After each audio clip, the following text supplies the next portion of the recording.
오늘은 씨 뿌리는 비유를 통해 본 하나님의 나라의 비밀이라는 제목으로 함께 은혜를 나눴으면 좋겠습니다. 오늘 본문의 내용은 바로 하나님 나라에 대한 비유 중에 하나인데요. 그러니까 씨 뿌리는 비유를 통해서 하나님 나라를 우리에게 소개시켜 줍니다. 이제 본문에 예수님께서 이제 이 땅에 오셔서 하나님 나라가 시작이 되는데 십자가의 구속을 이루십니다. 그리고 부활하셔서 하나님의 보좌 우편의 영광을 얻으신 후에 성령이 이 땅에 보내지고 공식적으로 하나님 나라가 시작이 됩니다. 이 사실을 증거하기 위해서는 사도행전 7장 55절로 56절에 보면 스데반 집사가 있죠. 예수 그리스도가 우리를 위해 십자가 달려 죽으셨음을 선포하는 그 과정에서 사람들이 돌을 던져서 돌에 맞아 순교합니다. 그때 스데반 집사가 본 게 있어요. 뭐냐면 하나님이 우편에 서신 예수 그리스도를 만나게 되죠.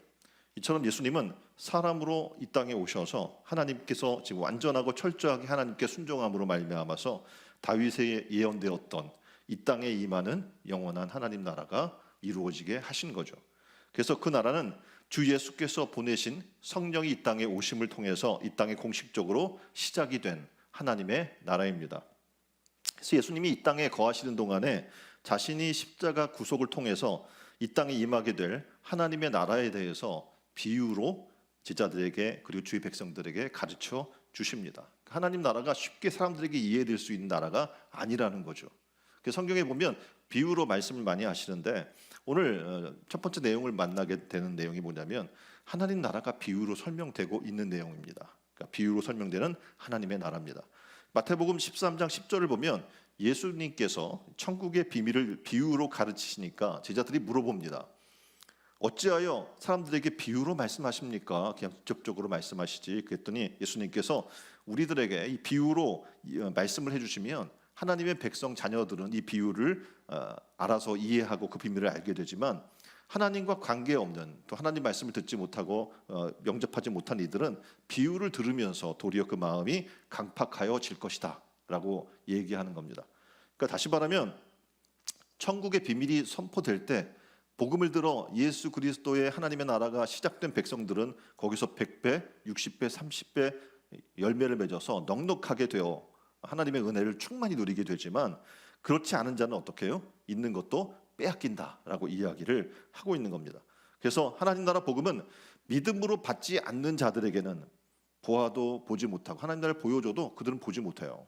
들어도 듣지 못하고 깨닫지 못하는 게 바로 이 땅에 하나님께서 보여주시는 하나님의 나라입니다.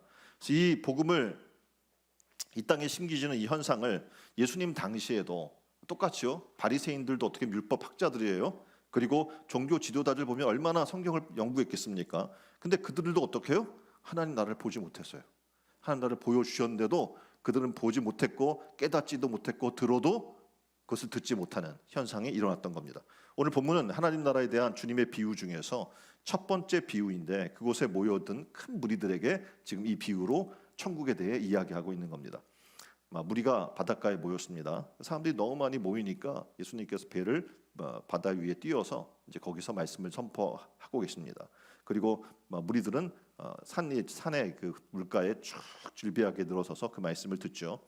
이때 마태복음 13장 19절 말씀에 보면 아무나 천국 말씀을 듣고 깨닫지 못할 때는 악한 자가 와서 그 마음에 뿌려진 것을 빼앗나니 이는 곧 길가에 뿌려진 자요. 그러니까 지금 개역 성경에서 보면 우리가 지금 읽은 천국이라고 지금 이야기하고 있지만 언어로 이렇게 살펴보게 되면 그 씨를 바실레아라고 이야기하는데 다시 말해서 하나님 나라 말씀이라고 이야기하고 있어요. 그러니까 지금 하나님 나라의 비유를 이야기할 때 하나님의 나라의 말씀 이 씨가 이 땅에 떨어지는 거예요. 우리 각자의 마음밭에 떨어져서 그것이 어떤 밭이냐에 따라서 어떻게 합니까? 하나님 나라의 풍성한 결실을 맺기도 하고 아무것도 일어나지 않기도 하고 하나님 나라에 임하지도 않는 사람들이 있다라는 것을 얘기해 주는 겁니다. 그래서 두 번째 이제 비유의 천국의 비유의 말씀, 특히 하나님 나라는 어떤 나라인가라는 것을 비유로 이렇게 얘기해요. 하나님의 나라는 사람이 씨를 땅에 뿌림과 같으니라고 하나님 나라를 소개해 주고 있습니다. 자, 농부가 뿌린 어떤 씨가 길가에 떨어지게 됩니다. 지금 파종할 때 수확률을 높이기 위해서 과학적인 영농을 하죠. 그래서 씨를 뿌릴 때 최적의 간격을 따십니다. 그리고 유지해서 일정하게 씨를 뿌리게 되어 있습니다. 근데 이전에는 어떻게 해요? 그렇게 하지 않았어요. 지금 저 그림처럼 농부가 씨를 한 움큼 소쿠리에 담아 가지고 와서 한 손이나 어깨에 메고 어떻게 이렇게 뿌리는 거예요. 뿌려지면 그 씨를 좌우로 넓게 뿌리게 되죠. 그럼 이 손에 농부의 손에서 떠난 이 씨는 방사형 모양으로 흩어져서 밭에서 퍼져 심겨지게 되죠. 씨 뿌린 자가 밭에 나가서 씨를 뿌렸는데 그 씨가 오늘 본문에는 네 가지 장소에 떨어져서 각각 다른 결과를 맺게 된다라는 것을 소개해 주고 있는 겁니다. 어떤 씨는 여기서 지금 말씀하는 씨는 하나님 나라의 말씀이에요. 그러니까 지금 하나님 나라가 임하는 것은 이 씨가 땅에 떨어져서 하나님의 나라의 말씀이 땅에 떨어져서 그것이 열매를 맺기 시작하면 그것이 뭐가 되는 거예요? 하나님의 나라가 되고 그 씨를 받지 못하면 어떡합니까? 하나님 나라가 이루어질 수 없음을 얘기해 주고 있는 겁니다. 하나님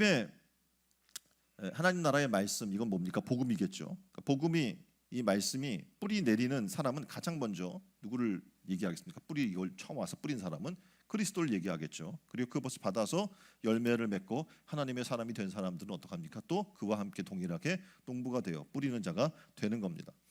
씨를 뿌리는 자는 예수님을 비롯해서 그분을 머리로 하는 모든 사람, 교회 성도들을 얘기하겠죠. 자, 첫 번째 길가에 뿌리워진 게 있습니다. 다시 말하면 길가에 뿌리워진 이 씨는요, 하나님의 나라를 이해하지 못하고 그 말씀을 이해하지 못하는 자예요. 다시 말하면 마태복음 13장 19절에 아무나 천국 말씀을 듣고 깨닫지 못할 때는, 그러니까 하나님 말씀이 떨어졌어요. 그런데 그것을 듣고 깨닫지 못할 때는 악한 자가 와서 그 마음에 뿌려진 것을 빼앗나니 이는 곧 길가에 뿌려진 자요라고 하나님 나라에 있어서 하나님 나라의 복음의 씨가 땅에 떨어지고 골고루 하나님이 베풀어 주시지만 그것을 받아들이지 못하고 이해하지 못하는 심령은 길가에 뿌려진 자와 같다라고 이야기를 하고 있습니다. 하나님 나라의 복음은 사람의 마음에 뿌려져요. 그 사람의 마음에 뿌려진 복음의 씨가 받아들여지고 뿌리를 내리고 그래서 열매를 맺는, 다시 말해 하나님의 말씀을 깨달아서 그 말씀대로 순종해서 열매를 맺는 그런 사람이라면 하나님 나라가 이루어지겠지만, 그렇지 않고 길가밭처럼 딱딱하고 굳어져서 씨앗이 그 위에 그대로 떨어져 있으면 어떡합니까? 새가 와서 그것을 가져간다라고 이야기합니다. 이 사람은 어떤 사람이냐면 분명히 복음의 씨가 떨어져서 하나님 나라가 이루어지게 하나님의 은혜를 베풀었지만 이 사람은 그걸 받아들이질 그런 마음이 없어요. 강팍하고 단단하고 굳어져 있기 때문에 그렇죠. 이 사람 뭐라고 얘기하냐면 아무 변화도 없습니다. 복음이 떨어지지만 그 사람에게는 아무 영향이 없는 거죠. 그러니까 어떡합니까? 이전과 다를 바가 없는 멸망의 백성, 심판받을 백성으로 그대로 머무러져 있는 겁니다. 불신자의 경우가 그렇겠죠. 왜냐하면 하나님의 복음을 받아들이지 않잖아요. 또 복음을 믿겠다고 이야기해서 교회에 나온 사람이라고 할지라도 복음을 받아들이지 않고 딴 생각을 하거나 졸거나 아예 말씀에 무관심하거나 듣고 이해하려고 하는 시도를 하지 않거나 그러면 어떻게 됩니까? 큰 길가밭과 같아서 말씀이 그대로 있는 거예요. 그럼 새가 와서 가져가듯이 사탄이 어떻게 합니까? 그 마음에 떨어진 말씀을 걷어가 버린다는 겁니다. 자, 길가에 뿌려진 씨는 길가 위에 그대로 노출이 되어 있습니다. 그러면 그 씨를 제일 반기는 건 뭘까요? 새입니다. 자, 하늘을 날아다니면서 먹이를 사냥하는 새들은 눈이 아주 좋습니다. 새들은 몸통에 비해서 눈이 크게 만들었어요. 이유는 먹이 사냥을 잘하도록 그렇게 만들었겠죠. 새들이 작은 그 씨를 단숨에 발견하고는 손살같이 내려옵니다. 그리고 어떡합니까? 그것을 쪼아 먹어버리게 되죠. 하나님의 나라의 씨가 땅에 묻혀서 싹이 나고 잎이 나고 꽃이 피고 열매를 맺게 되면 최소 몇 배요? 오늘 성경의 말씀 보니까 30배, 60배, 100배의 열매를 맺어서 풍성한 하나님 나라를 이루게 되겠지만, 그렇지 않고 그 말씀을 그대로 놔두고 어떻게 길가밭처럼 노출되게 내 마음에 말씀을 뿌리 내리지 않는다면 어떤 일이 벌어지냐면 이 새의 한 끼 식사밖에 되지 않는다는 거죠. 그러니까 복음의 씨를 받은 후에도 마찬가지입니다. 마귀가 그 씨를 가져가기 때문에 그 씨가 뿌려지기 이전의 상태와 전혀 다를 바가 없는 거죠. 아무 변화가 없는 거예요. 복음이 떨어졌지만 그 사람은 이전과 이후와 복음을 받은 이후와 아무 변화가 없는 사람을 이야기하는 겁니다. 교회를 수십 년 다녀봐도 똑같아요. 강팍한 마음을 갖고 있는 사람에게는 이 복음의 씨가 하나님의 나라의 말씀이 땅에 떨어져서 그것이 열매를 맺게 해야 되는데 그것을 길가밭처럼 단단하게 굳어져 있기 때문에 받아들일 수가 없는 거죠. 자, 길가의 마음. 다시 말하면 마음이 굳어진 사람은 왜 마음이 굳어져 있는 걸까요? 왜 그런 것 같아요? 왜 하나님 말씀을 들어도 무감각하고 들은 채만 하는 걸까요? 여기에 해답의 말씀이 있습니다. 에스겔 3장 7절은 이렇게 이야기합니다. 그러나 이스라엘 족속은 이마가 굳고 마음이 굳어 내 말을 듣고자 아니하리니 이는 내 말을 듣고자 아니함이라. 그러니까 하나님의 자녀들은요, 때로는 마음이 굳어질 때가 있어요. 그러니까 교회 지금 뭐 어쩔 땐 정말 뜨거워서 막 열매 맺는 신앙까지 갔다가도 또 마음이 어떻게 해요? 강팍해져요. 단단해져요. 그러니까 세상의 삶으로 계속 반복되다 보니 어떡합니까? 강팍해지고 굳어져서 하나님 말씀이 들어오지도 않고 들리지도 않고 갑자기 믿어지지도 않는 그런 신앙의 상태로 빠질 때가 있습니다. 그 이유는요, 죄를 반복해서 짓고 있는 거예요. 그러니까 지금 기경한다는 것은 회개한다는 건데 회개의 삶이 따라오지 않는 거죠. 그럼 어떡합니까? 이게 자꾸 말씀에 불순종하는 삶이 거듭되고 반복되고 불순종한 삶을 지속하다 보니 양심이 굳어지게 되고 뻔뻔해지게 되고 하나님 말씀을 들어도 틀리지가 않는 겁니다. 그래서 호세아 10장 12절에는 이렇게 이야기해요. 너희가 자기를 위하여 공의를 심고 인애를 거두라. 너희 묵은 땅을 기경하라. 지금이 곧 여호와를 찾을 때니 마침내 여호와께서 오사 공의를 비처럼 너희에게 내리시리라. 아멘. 하나님은 마음이 굳어진 자를 향하여 이렇게 명령하십니다. 너희 마음의 묵은 땅을 기경하라.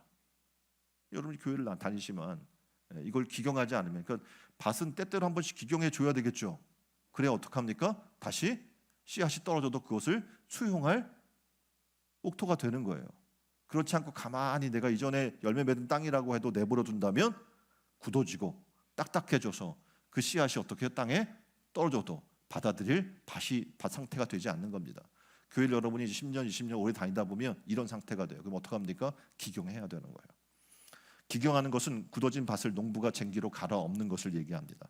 그러니까 밑에 땅이 뒤집어지고 그리고 위에 땅이 밑으로 내려가는 거죠. 굳어진 땅이 부드럽게 변하는 거예요.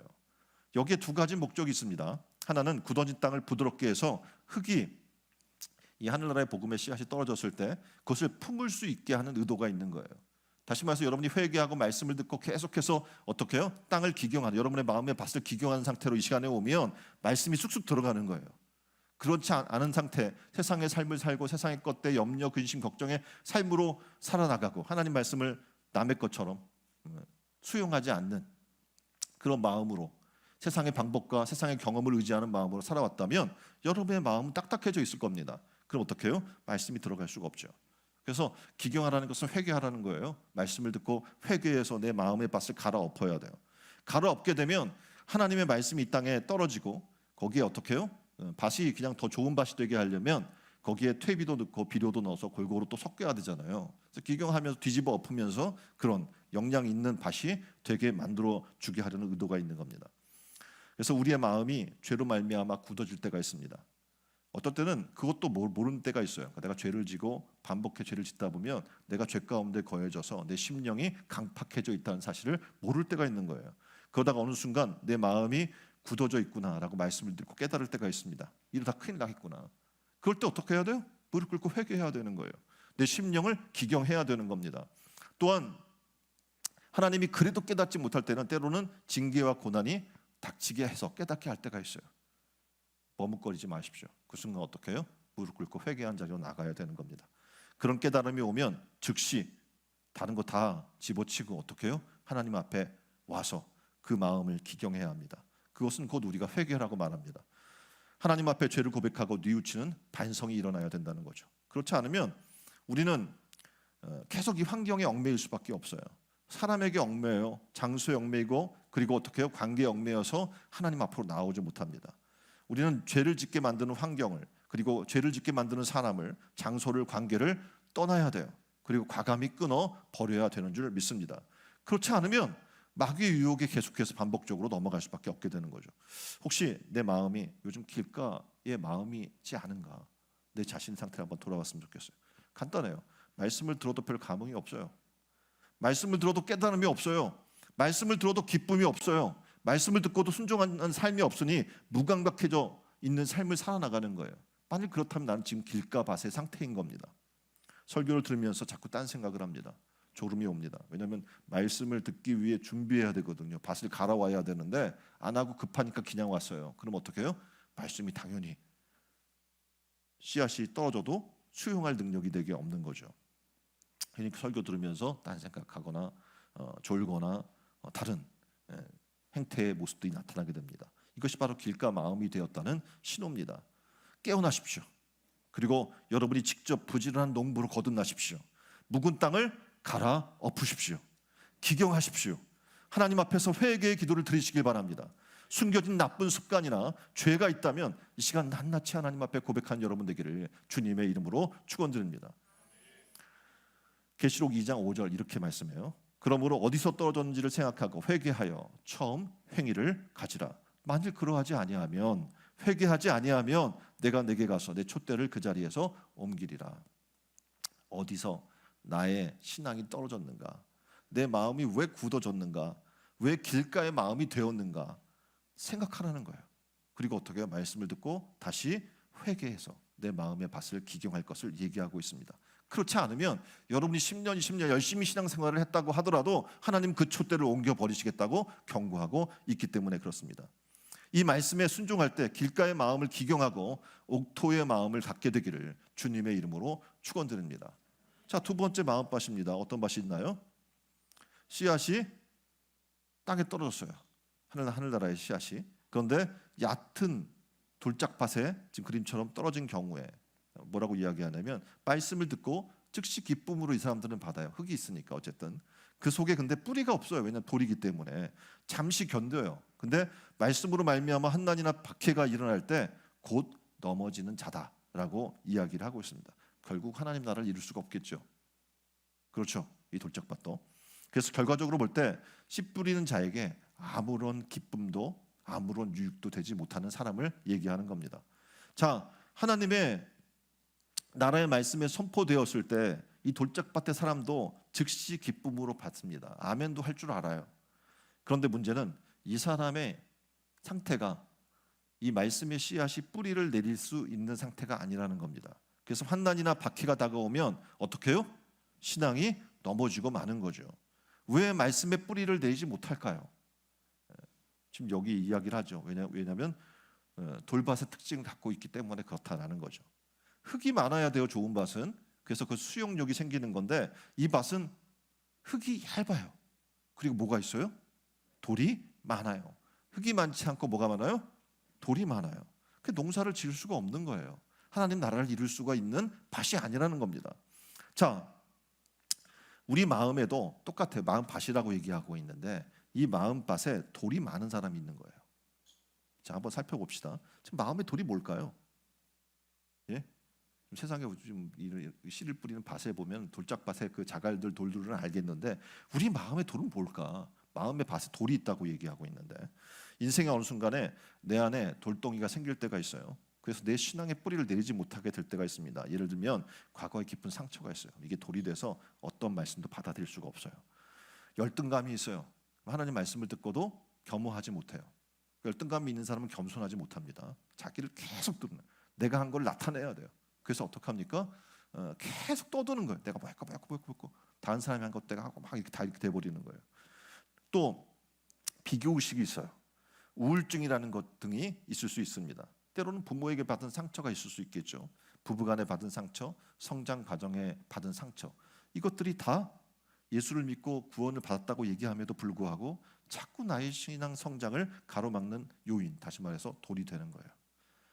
때로는 이 돌과 같은 이 상처 때문에 신앙을 포기하고 그리고 그만두는 사람까지 생겨나게 되는 겁니다. 이런 것들을 어떻게 해결할 수 있습니까? 이 돌을 어떻게 해야 할까요? 하나님 말씀 받아들이고 뿌리 내려서 성장하는 신앙의 삶을 살고 싶은데 왜 이렇게 내 마음엔 돌이 많은 걸까요? 예레미야 23장 29절 이렇게 이야기해요. 여호와의 말씀이니라 내 말이 불같지 아니하냐 바위를 쳐서 부스러뜨리는 방망이 같지 아니하냐. 그러니까 하나님의 말씀이 방망이가 되어서 그 돌덩이를 부서뜨려 주겠다라고 지금 약속해 주고 있는 겁니다. 방법은 하나예요. 뭐냐면 하나님 말씀의 방망이로 내 심령의 돌덩이들을 부서뜨리는 방법밖에 없는 거예요. 하나님 말씀을 자꾸 들어야 돼요. 그럼 그 말씀이 내 마음을 칩니다. 때로는 그것이 충격이 될 수도 있고 때로는 내게 이렇게 공격을 하는 거야. 불편할 수도 있습니다. 하지만 그 말씀의 방망이가 나를 계속 두들겨 패게 되면 몇 달이 그것이 걸릴 수 있고 몇 년이 걸릴 수 있겠지만 어떡합니까? 내 마음의 상처의 돌덩어리, 쓴뿌리의 돌덩어리들이 하나 둘씩 부서지고 다시 옥토가 되어서 하나님 말씀을 수용할 수 있는 하나님 나라의 밭이 될 줄 믿습니다. 아직도 여러분이 교회 나오지만 한이 있습니까? 내 마음에 서름이 있습니까? 그렇다면 어떡합니까? 하나님 말씀을 들어야 돼요. 듣는 자리로 나와야 돼요. 듣고 또 들으십시오. 그러면 하나님 말씀이 방망이가 되어서 여러분의 마음의 돌덩이들을 깨뜨려 버리게 될 줄 믿습니다. 그래서 옥토가 될 줄 믿습니다. 자, 세 번째, 어떤 밭입니까? 가시떨기 밭이에요. 하나님의 씨가 가시떨기 밭에 떨어지면 여기도 마찬가지로 하나님 나라가 될 수가 없어요. 왜입니까? 이렇게 설명해요. 자라나는 가시에 의해서 씨의 생명이 막혀서 성장하지 못하므로 아무런 열매 맺지 못하는 사람의 경우를 얘기하는 겁니다. 하나님 나라는 기본적으로 얘기할 때 열매 맺는 거예요. 하나님 나라의 특징은 뭐라고요? 열매 맺는 거예요. 열매 맺지 못하는 건 뭡니까? 하나님 나라가 아니에요. 자, 가시떨기에 뿌리워졌다는 것은 말씀을 들으나 세상의 염려와 재물의 유혹에 말씀이 막혀 결실하지 못하는 자라고 이야기하고 있는 겁니다. 아, 그렇구나.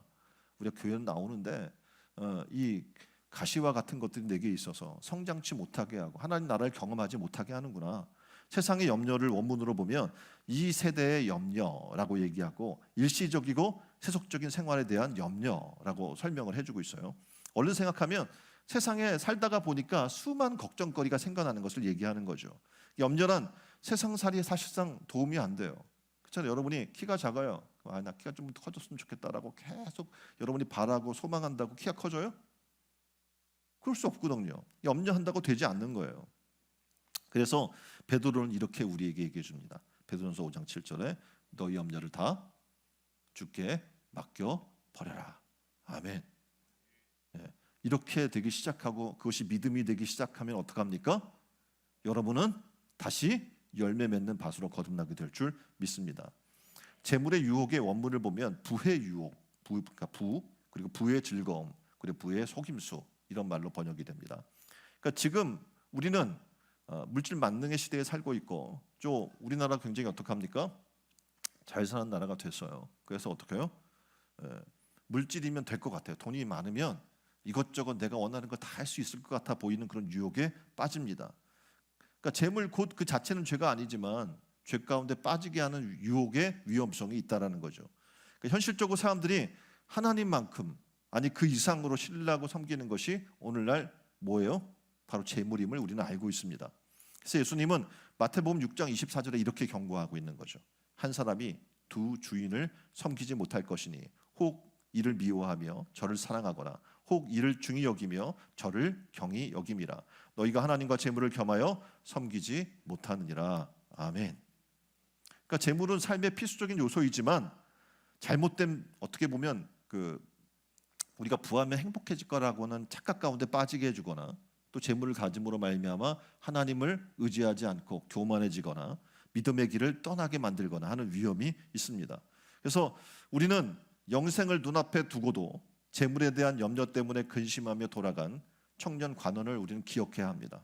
이 부자 청년은 어떻게 해요? 돈이 많아요. 그 주님이 나를 따르라 했더니 따라갈 수 있었어요? 없어요? 걱정하며 돌아갔다고 이야기해 주고 있는 거예요. 수많은 신앙인들이 바로 이래요. 네? 주님이 나를 따르라고 하는 결정적인 순간, 하나님 나라로 들어가려고 하는 결정적인 순간에 어떻게 해요? 물질의 유혹으로, 재물의 문제로 하나님을 따라가지 못하는 거죠. 디모전서 6장 10절은 이렇게 이야기합니다. 돈을 사랑함이 일만 악의 뿌리가 되나니 이것을 사모하는 자들의 미혹을 받아서 믿음에서 떠나 많은 근심으로써 자기를 찔렀도다 라고 이야기해 주고 있습니다. 그러니까 바울이 경계하는 이 내용이 왜 그런지를 지금 이 어떻게 해요? 가시떨기 밭에서 우리는 기억해야 되는 겁니다. 여러분 어떻습니까? 여러분의 신앙이 지금 가로막고 있는 수많은 세상의 염려, 근심, 걱정, 물질의 유혹 이런 것들로 나의 신앙이 지금 막히고 있지 않습니까? 그래서 하나님 나라를 경험하지 못하고 있지 않습니까? 오늘 성경은 네 번째로 우리에게 이렇게 이야기해요. 너희는 옥토가 되어야 한다. 하나님 나라는 뭐예요? 옥토와 같은 자의 것인 거예요. 이는 복음의 말씀을 들어요. 그리고 어떤 일이 날까요? 깨닫고 결실하여 라고 이야기하는 거예요. 하나님의 나라는 말씀을 듣고 깨닫고 결실하는 자, 그들의 것인 거예요. 그러니까 세 가지 밭은 하나님 나라가 있어요, 없어요? 없는 거예요. 그래서 이들은 100배든 60배든 30배든 뭘 맺어요? 결실을 맺는다라고 우리에게 소개를 합니다. 그래서 땀을 흘리며 수고함으로 씨를 뿌리는 자가 바라는 것은 무엇일까요? 씨를 뿌렸어요. 뿌리는 자가 바라는 게 뭘까요? 열매 맺는 거죠. 아무 일이나 일어나지 않는다면, 그렇죠? 열매가 없다면 씨 뿌린 농부의 수고가 헛것이 되는 거잖아요. 그러니까 하나님을 기쁘게 하는 방법은 뭡니까? 우리가 열매를 맺는 거예요. 우리 인생은 복음의 씨가 길가에 뿌려진 경우가 될 수도 있고요. 흙이 얕은 돌짝밭에 삶을 살 수도 있습니다. 또한 가시떨기와 같은 밭이 되어서 재리와 염려, 이런 세상의 재물의 유혹 때문에 가로막혀서 우리의 신앙이 성장치 못하고 가로막혀 있다가 결국은 하나님 나라를 경험하지 못할 수도 있습니다. 반대로 씨 뿌리는 자에게 큰 보람과 만족과 기쁨을 주는 좋은 땅에 복음의 씨가 떨어지는 경우가 될 수도 있습니다. 이러한 경우 하나님과 우리 주 예수 그리스도 그리고 성령께서 우리에게 바라는 놀라운 열매 맺는 삶을 살게 되겠죠. 자, 세 번째, 하늘나라의 지금 비밀 세 번째입니다. 뭐냐면 하나님의 나라는 30배, 60배, 100배 결실을 맺는다라는 거예요. 하나님 나라는 실패란 없어요. 몇 배? 최소 30배, 60배, 100배 열매 맺는 삶을 살게 한다는 겁니다. 자, 마가복음 4장에서 씨 뿌리는 비유는 하나님의 나라가 이 땅 가운데 여러 곳에 뿌려졌지만 처음 세 곳에 대해서 그 결과는 참담해요. 아무 열매가 없는 거예요. 근데 씨를 뿌린 네 곳 중에서 한 곳만 성공했어요. 그러니까 75%가 실패고 몇 프로가 25%의 성공을 이룬 거예요. 그럼 4분의 3을 허비한 게 돼버리고 마는 거죠. 오늘날 우리가 사는 세상도 정말 하나님 나라가 이루어져 가고 있는 것이 맞는지 의문과 회의가 생길 만큼 하나님 나라가 이루어지는 것이 안 보일 때가 있어요. 그렇잖아요. 지금 이렇게 네 밭에 뿌렸는데 한 밭만 성공하고 있는 상황이니까. 그러면 우리가 보이는 건 어떻게 보이냐면 불의한 사람들 그리고 악한 사람들 이런 사람이 오히려 더 잘 되고 그리고 하나님 말씀을 지키고 예배하는 성도들이 삶이 더 안 풀리는 것처럼 보일 때가 있단 말이죠. 마귀의 방해로 삶이 희미해져 가고 그리고 물질로 인해서 환난과 고난이 닥치죠. 그럼 자꾸 용기를 잃어버리게 되는 겁니다. 기도하지만 상황이 바뀌지가 않아요. 그리고 이러한 환경 탓에 하나님 나라가 멀게만 느껴지게 되는 거죠. 자, 그러면 이렇게 힘없이 끝나버리고 말까요? 오늘 성경은 놀라운 하나님 나라를 소개하고 있습니다. 하나님 나라는 그렇지 않다는 거죠. 하나님의 나라는 좋은 땅이에요. 그래서 결실하여 어떤 것은 몇 배? 100배. 어떤 것은 60배. 작게는 30배 결실을 맺는 놀라운 일이 벌어진다는 거죠. 우리가 일반적으로 계산할 때는 4분의 3이 실패했고 4분의 1이 지금 성공한 거잖아요. 그러면 굉장히 실패한 것처럼 보인단 말입니다. 그러니까 최소한 30배, 60배, 100배 결실을 맺는다고 얘기하고 있는데 수학적으로 계산해 볼 때 평균 내가 투자한 것의 25배 결과적으로 어떻게 보면 많아진 거예요. 그러니까 새 밭이 실패한 것처럼 보이지만 거기에 100배, 60배, 30배 결실을 맺으니까 말씀드린 것처럼 그것의 25배가 되는 거잖아요. 그러면 2500%의 결실을 맺게 되는 거예요. 예수님이 주시는 약속의 말씀은 우리에게 지금 아직 눈앞에 어떤 성공이 보이지 않고 열매가 보이지 않는 이 상황 속에서 큰 낭망처럼 보일 수 있지만 이 말씀 자체가 우리에게 뭐예요? 큰 소망을 주시는 줄 믿습니다. 패배처럼 보이는 이 현실 속에서 놀랍고 은혜로운 결과가 준비되어 있다는 거죠. 자, 지금 4분의 3이 힘을 잃은 모습으로 이 시간에 수많은 사람들이 견뎌왔어요. 또 앞으로 인내할 시간이 남아있지만 이미 우리는 하나님 안에 하나님의 나라 안에 살고 있고요. 이 나라는 놀랍게도 100배, 60배, 30배 결실을 맺는 나라라는 겁니다. 흔히 우리가 구원받았다라고 이야기를 하면 어떤 생각을 하냐면 죽은 이후에 내가 천국행 티켓을 땄다라고 착각을 하는 사람들이 있습니다. 근데 구원받았다는 것은 이 진정한 의미를 살펴보게 되면요, 죽음으로부터 승리를 얘기하는 거예요. 구원은요. 그래서 죽음이 이 땅에서 어떻게 보면 세상 사람들이 가장 두려워하는 대상이에요. 그 슬픔이죠. 죽으면 다 끝나. 죽기 전에 먹어봐야 되고 죽기 전에 놀아봐야 되고 뭐 이렇게 이야기를 하고 있는 겁니다. 그런데 우리 믿는 사람들은 어떻게? 하나님 나라의 백성들은 이 죽음으로부터 승리했다라고 이야기하는 거예요. 그래서 이제 앞으로 만날 세상에서 그 어떤 일도, 그 어떤 환경과 상황에서도 우리는 어떻게 해요? 이긴 자, 승리자로 살아가게 되는 줄 믿습니다. 그래서 구원은 죽어 천국 가는 것이 아니라 내가 지금 서 있는 삶의 자리를 그 어디든 무엇으로? 하나님의 나라로 만들어 가는 삶의 과정인 겁니다. 여러분은 그런 축복받은 백성들인 거예요. 자, 네 번째 답을 이제 우리 결론적인 답을 얘기하려고 하는데, 하나님의 나라는 이미 따라합니다. 하나님의 나라는 이미 우리 삶에 찾아왔습니다. 자, 하나님의 나라는 어떤 곳일까요? 하면 죽어서 가는 곳 이렇게 사람들이 많이 생각하는데 아니라는 거예요. 하나님의 나라는 하나님이 왕으로 통치하는 장소, 그 어디나 뭐가 되는 거예요? 하나님의 나라임을 얘기해요. 그래서 복음이 들어가서 결실을 맺고 열매 맺는 그곳이 뭐가 되는 거예요? 하나님의 나라가 되는 겁니다. 하나님이 우리 삶의 모든 영역에 다스리고 통치하시고 그 뜻이 이루어지는 것, 다시 말하면 말씀이 떨어져서 그 말씀이 열매를 맺어요. 이건 뭡니까? 순종해서 그 말씀이 이루어진다는 거 아닙니까? 그렇게 되면 어떡합니까? 예수님께서 하나님 나라는 볼 수 있는 모습으로 오는 것이 아니라 이미 너희 가운데 있다 말씀하신 대로 이미 우리 안에 하나님 나라가 이루어진 줄 믿습니다. 저는 바라기는 여러분들이 하나님 말씀을 듣고 순종하는 좋은 밭이 됐으면 좋겠어요. 아까 말씀드렸던 길가밭처럼 단단하고 굳어져서 말씀을 듣고도 거부하는 그런 밭이 아니라, 또 돌짝밭처럼 얕은 흙 위에 있어서 그것이 뿌리 내리지 못하는 밭이 아니라 가시 덤불이 있는 밭처럼 밭은 땅은 있는데 그것이 자라면서 가시 덤불 때문에 자라지 못해서 결국 자라지 못하는 그런 밭이 아니라 맺은 대로 심겨진 대로 그대로 열매 맺고 순종해서 하나님 나라가, 하나님의 통치가 이루어지게 만드는 그런 하나님 나라가 되는 여러분 되기를 주님의 이름으로 축원드립니다. 그래서 옥토에 복음의 씨가 떨어진 경우는 다시 말하면 더욱 복음을 뿌리는 경우로 어떻게 해요? 확장되겠죠. 그래서 그 사람 자신이 역시 이 복음의 역사로 인해서 그리스도의 장성한 분량을 향해 자라나게 될 것입니다. 그래서 이때 그리스도를 향한 성장의 열매의 풍성함을 성경은 얘기해주고 있는 거 100배, 60배, 30배. 자, 그렇다면 이렇게 열매 맺는 양이 다른 이유가 뭘까요? 어떤 사람은 왜 100배고, 저 사람은 왜 60배고, 저 사람은 30배고, 나는 왜 1배야? 이렇게 얘기할 수 있잖아요. 성경은 이렇게 얘기해요. 성도마다 자신의 마음에 심겨진 복음의 씨를 어떻게 기경하냐, 거름을 주고 잡초를 뽑아내고 물과 공기를 얼마나 성실하게 공급하고 있느냐가 다르기 때문이다라는 거죠. 다시 말해 여러분, 교회에서 신앙생활을 할 때 어떤 사람은 열심히 회개해요. 말씀을 듣고 회개하고 내 마음 말씀으로 계속 내 자신을 기경하는 사람이 있고, 그리고 어떻게 성령의 충만함을 이어받고 잡초를 뽑아내고 물과 공기를 계속해서 성실히 공급하듯 하나님의 영적인 것을 공급하는 거예요. 그럼 어떻게 해요? 좋은 밭이 되겠죠. 떨어지면 100배 이상이 되는 거예요.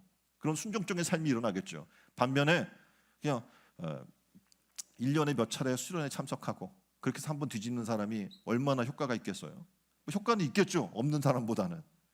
근데 매일의 그런 하나님 말씀을 가지고 사는 사람, 그렇지 않은 사람과는 당연히 어떻게 해요? 열매 맺는 차이가 있을 수밖에 없다는 겁니다.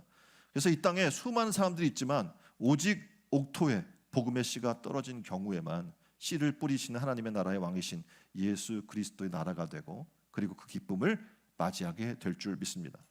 자, 여러분 자신을 돌아보십시오. 나는 지금 옥토에 복음의 씨앗이 떨어진 그런 옥토와 같은 밭인가?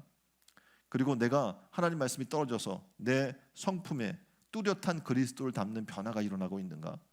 또 내가 복음의 이 씨앗 때문에 다른 사람에게 또 동일하게 복음의 씨를 뿌려서 다른 영혼이 회개하고 죽게 돌아와서 하나님 나라의 시민이 되고 또 그가 열심히 열매를 맺는 그런 신앙의 삶에 어떻게 보면 농부의 신앙의 삶의 사명까지도 감당하는 자리에 있는가? 오늘 이 시간 각자의 삶의 모습을 돌아봤으면 좋겠습니다. 그리고 앞으로 남은 삶은 바라기는 옥토가 됐으면 좋겠어요. 그리고 어떻게 심겨지는 말씀의 씨앗마다 열매를 맺고 풍성한 하나님 나라를 경험하는 은혜가 있기를 주님의 이름으로 축원드립니다. 아직은 우리가 기회가 무궁무진해. 왜냐하면 하나님 나라가 아직 완성은 되어 있지 않기 때문에 우리의 인내와 연단에 그리고 기경하는 삶의 모습을 통해서 우리는 얼마든지 더 풍성한 하나님 나라의 밭을 만들어낼 수 있습니다. 지금은 문제투성이처럼 보이는 이 땅 가운데도 하나님의 나라의 통치가 임하게 될 것입니다. 우리를 통해서 이 땅이 변화될 줄 믿습니다. 그리고 결국 주님이 완성하실 하나님의 나라가 이곳에 임하게 될 줄 믿습니다. 전 바라기는 힘을 내시길 바랍니다. 옆에 분에게 힘을 내세요. 한번 얘기할까요? 자, 힘을 내십시다. 용기를 냅시다. 그리고 어떻게 해요? 주어진 여러분의 삶의 자리에서 하나님의 나라를 이루어 나가는 좋은 밭으로, 또 복음의 통로로 살아가게 되기를 주님의 이름으로 축원드립니다. 자, 이제 우리가 하나님 나라를 한 달 동안 이야기를 했어요. 이제 마지막 줄을 맞으면서 한번 여러분의 삶을 돌아봤으면 좋겠어요. 나는 정말 하나님 나라가 되고 있는가? 이 시간 들은 말씀처럼 하나님의 나라가 수용될 수 있는 좋은 밭이 되게 해주십시오. 우리 안에 여전히 돌짝 같은 것들이 있다면 하나님 이 시간도 말씀으로 성령의 능력으로 부서뜨려 주십시오. 그리고 우리로 좋은 밭을 삼아 주십시오. 여러분 잘못된 것이 있다면 이 시간 회개하는 시간을 가졌으면 좋겠습니다. 다 같이 함께 기도하겠습니다.